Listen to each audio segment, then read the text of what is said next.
नमस्कार दोस्तों, हरे कृष्णा, राधे राधे। कैसे हो आप सब लोग? आप सभी लोगों के पास आज एक बहुत ही प्यारी सी वीडियो लेके आई हूँ। इसमें हम देखेंगे कि राधा कृष्ण जी अगर घर पर है तो सेवा डेली कैसे करेंगे। देखिए, हम लोग गृहस्थ है तो गृहस्थ में सेवा बहुत ज़्यादा तो नहीं कर पाते हैं, परंतु जैसे डेली का सेवा होता है ना, वो मैं आप लोगों के साथ शेयर करती हूँ। इसी तरह से आप पूरे मंदिर का भी पूजन करते हैं, लेकिन अलग से आप लोगों को राधा कृष्ण जी की आज दिखा देती हूँ। तो ये है मेरे राधा कृष्ण जी, बहुत ही छोटे साइज़ के हैं और राधा रानी 3 इंच के हैं और कृष्ण जी जो है ना 4 इंच के हैं और छोटी सी एक गौ माता है। तो देखिए, सबसे पहले हम क्या करेंगे, भगवान को स्नान कराएंगे। स्नान अभिषेक बहुत ज़रूरी होती है। कोई भी अगर आपके पास विग्रह है तो उनका स्नान करना कोई टाइम पे किसी नियम लेके बहुत ज़रूरी होती है।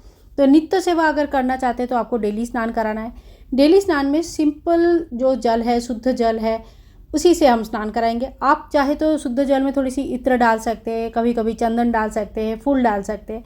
तो आपका जिस दिन अगर कोई खास, जैसे गुरुवार के दिन आपको थोड़ा सा पूजा खास करनी है तो आप उस दिन स्नान जल को थोड़ा सा चेंज कर सकते हैं। जैसे कच्चे दूध से नहला सकते हैं, या अगर आप चाहे हो कोई विशेष मनोकामना के लिए पूजा कर रहे हो गुरुवार तो आप पंचामृत से भी स्नान करा सकते हो। ठीक है, ये जो जल है ये आप खुद पी सकते हो, बहुत अच्छा रहता है। ठीक है, और अगर नहीं पीना चाहते हो तो आप तुलसी में डाल सकते हो। पर इस जल को जो है ना नाला में, नर्दमा में फेंकना नहीं है, बेसिन में नहीं फेंकनी है, ये बात का ध्यान रखें। इसके बाद देखिए, हम भगवान को ड्रेस पहनाते हैं, पोशाक पहनाते हैं। पोशाक हमेशा कैसा होना चाहिए, जैसा आपका मौसम है उस हिसाब से होना चाहिए। अभी बहुत गर्मी है, ह्यूमिडिटी बहुत ज़्यादा है, तो अभी हम लोग क्या करते हैं, कॉटन के पोशाक पहनाते हैं। तो इसी तरह से हम अभी देखो, ये पोशाक ना मैंने खुद ही बनाया था भगवान के लिए, और बहुत छोटे साइज़ का है ना, तो मुझे बहुत अच्छा तो बनाना नहीं आया। जितना भी आया मैंने उस हिसाब से कॉटन का कपड़ा लेके आई, भगवान के लिए पोशाक बनाया, आसन बनाया। इसके बाद पोशाक आदि पहना दो और फिर उनको जो भी जगह आपने फिक्स किया है मंदिर के अंदर, मैंने आपको अलग से बैठा के दिखा रही हूँ, लेकिन आप क्या करेंगे, आपके मंदिर में जहाँ पे आपने ठाकुर जी को बैठाया है उस जगह पर बैठाइए। ठाकुर जी को एक बांसुरी जरूर दीजिएगा और एक मोर पंख आप ठाकुर जी के सामने जरूर रखें। ये 2 चीज़ कर लीजिएगा। अगर मंदिर बड़ी है, जगह ज़्यादा है, तो आप बांस की बांसुरी रख सकते हैं। घर में ना बहुत ज़्यादा नकारात्मक जो भी चीज़ें हैं वो कम हो जाती है। और देखो, जो भी पूजा अर्चना करते हैं ये मन की विश्वास होती है। अगर आपके मन में विश्वास नहीं है, सब किसी के कहने पर कर रहे हो, तो इसका कोई फल नहीं मिलने वाला। लेकिन हाँ, अगर विश्वास के साथ कर रहे हो तो आपको खुद उस चीज़ का रियलाइजेशन होगा कि हाँ, काफ़ी चीज़ें चेंज हो गई है। अब इसके बाद हम प्रदीप प्रज्वलित करेंगे। तो प्रदीप मैंने तो यहाँ पे अलग से दिखा रही हूँ, ये आपको मंदिर में ही प्रज्वलित करना है। सभी देवी देवताओं को स्नान करानी है, सभी को टीका लगाना है, जिनका जिस तरह से आप सेवा करते हो उस तरह से करना है। फिर दिया प्रज्वलित करनी है।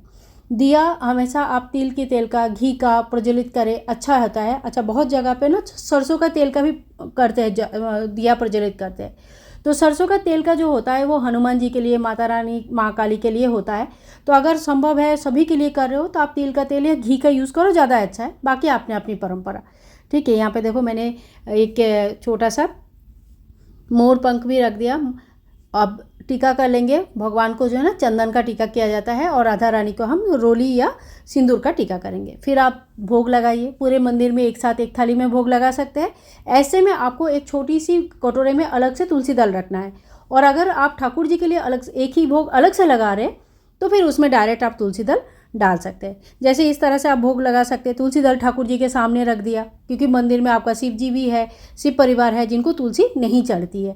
ठीक है, इन सब छोटी छोटी बातों का हमें ध्यान रखना होता है। तो इसके बाद देखो, बहुत अच्छी तरह से हमारा इस तरह से पूजन हो गया है।